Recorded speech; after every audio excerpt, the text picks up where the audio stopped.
when we were shooting that scene, I remember being like, he looks like Max Payne. Like, like Yeah. Well, it was sort of like an afterthought, but then like the internet went ablaze with Max Payne rumors that Jack is gonna be cast. I don't even know if that movie's in development anywhere. yeah, a lot of like Max Payne. Yeah, he looks like Sam Lake, all this stuff. Definitely does, Yeah. yeah. Especially with the punching head thing. Yes. That was Oh, like, totally.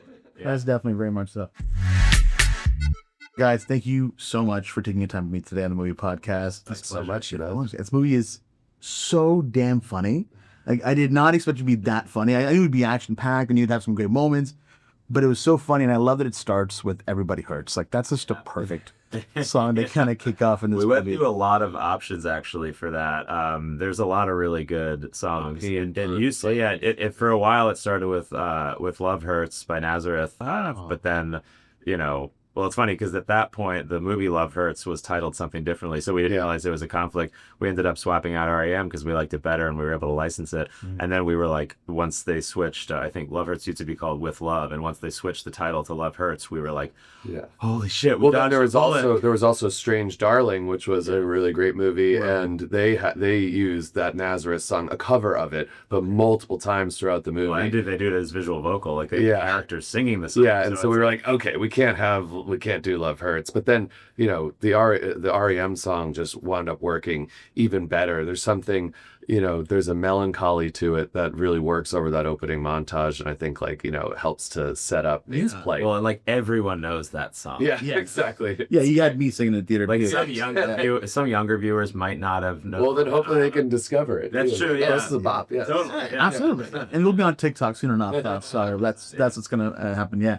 No, and I love that it also kind of just sets this way of like, you kind of aren't expecting what's going to happen next, because that song feels like it's building up to something that's going to be horrible. Yeah. So it's cool to see that. And when we talk about sound, it feels very intentional throughout the film.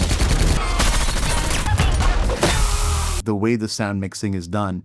And I'm curious for you guys, what was collaboration like with the sound team, and what was your intention behind making the sound so specific and on these moments? Oh, I mean, yeah, we had we were really punching above our weight class with the sound team that we had. We had an incredible sound. Our Sly, our supervising senator, he was unbelievable, and they worked on like Arrival and stuff like that, and so like Oscar. Yeah, they were sound. awesome. And so, you know, we love sound design. You know, like we like to sit there when they're just putting together the initial pass, like before they even would want us in the room, you know, and we just there's so much that you can do to elevate it, you know, and really the tone can be so informed through sound design just by letting you know that there's a little bit of fun where, you know, when he pulls the bullet out of his arm, there's just like this little like sound that they put that just makes it like so that, you know, it's supposed to be a little cute, you know. Everybody wanted us to take out the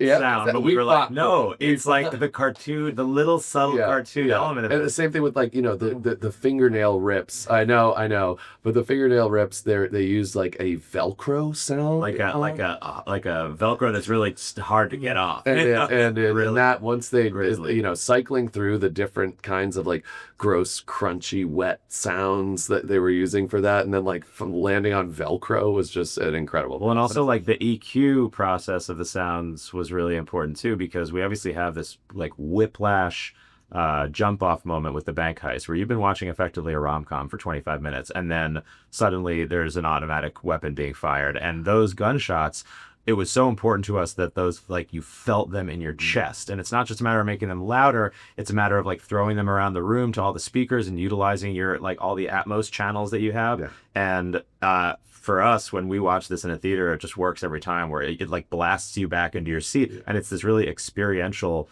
moment that, you know, you're just like, oh fuck, I forgot that this was an action movie. I thought watching Heat for a second. Yeah, well, and you know, our editor was a big part of that too, Chris Wagner. He is like a legendary editor. He cut like True Romance, Mesa, Man on Fire, like all these things, and so he, you know, a bunch of Fast and Furiouses, and so he knew exactly what those gunshots should sound like, and was really pushing for for them to be like pumped up in certain ways, and so yeah, it was great to have, you know, his guidance along with the rest of the sound team. Something that I thought was also really cool in the film is there's that almost superhero suit reveal kind of scene that kind of happens, and what I loved so much is it looked this resemblance was very similar to Max Payne. Yeah, And I'm wondering if that was intentional. it was not intent. It was a sort of a happy accident.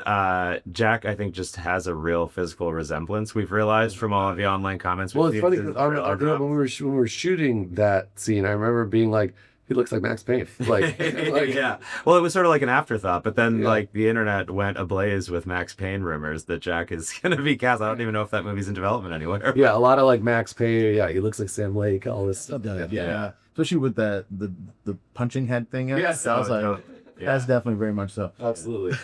Now, I know you guys are going to get asked a lot of questions about, what would you do if you couldn't feel pain? But I have a bit of a spin on it. Okay. If you woke up one day and you couldn't feel pain, what is the one pain you'd miss? Ooh.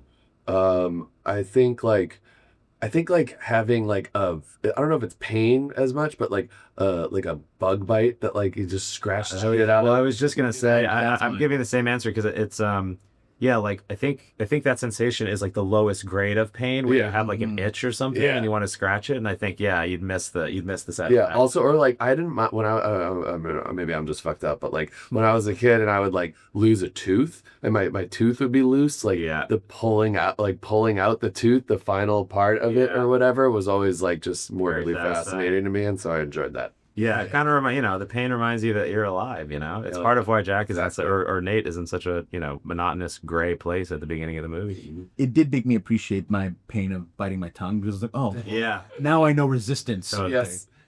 The one thing I wouldn't miss would be back pain. It's a great element that Nate doesn't have to contend with. It's just waking up being like, oh, my back is fucked up today. Why? Yep. Yeah, that's great. We approach 40.